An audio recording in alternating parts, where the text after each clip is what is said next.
Hi guys, welcome back to my channel. I hope you're all well. Today I'm setting up my 2018 bullet journal. I made my first one last year and I posted about it on my blog, and I know a lot of you started one along with me, so this year I thought I would film it as well for those of you who have asked about it and are interested.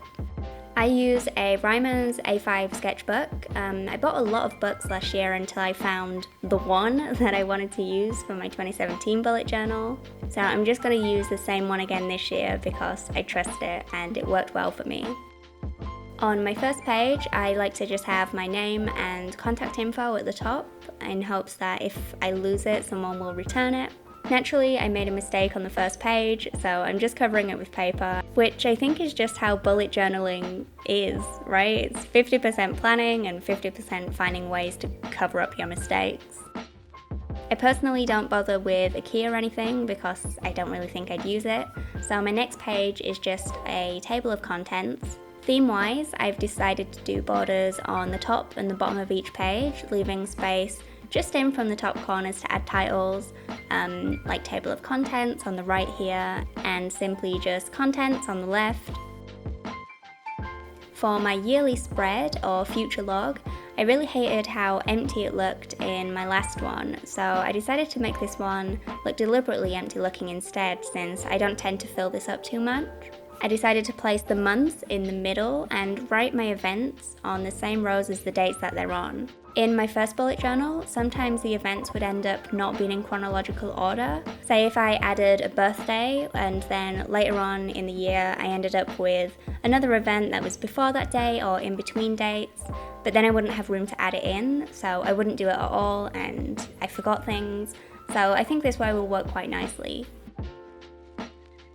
I also do this thing at the back of the book where I have a waiting for section where I keep on top of things I've ordered, so the date I ordered, tracking numbers, what the thing is. I'll also paperclip my receipts here and then do my accounting monthly on the computer instead of on paper. I was considering doing a finances section in here, but I need it on my PC anyway, so I just do it this way instead. For my monthly log, I decided to go a little bit bigger with the calendar. Initially, I didn't really like the idea of splitting it up over 2 pages, but the fact that it's the weekend that ends up being on the other page is really nice.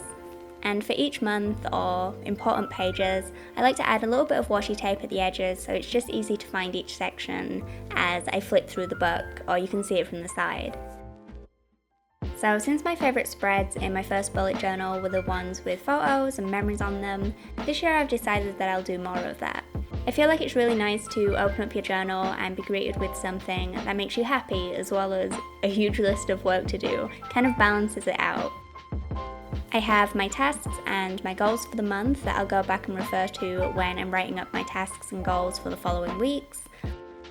This year I'm trying to read more, so I'm going to keep track of what book I'm reading on each monthly spread as well, with the hopes that I can read a new one every month. At the top here, this little gap worked out perfectly for adding these little slim post-it notes that I use.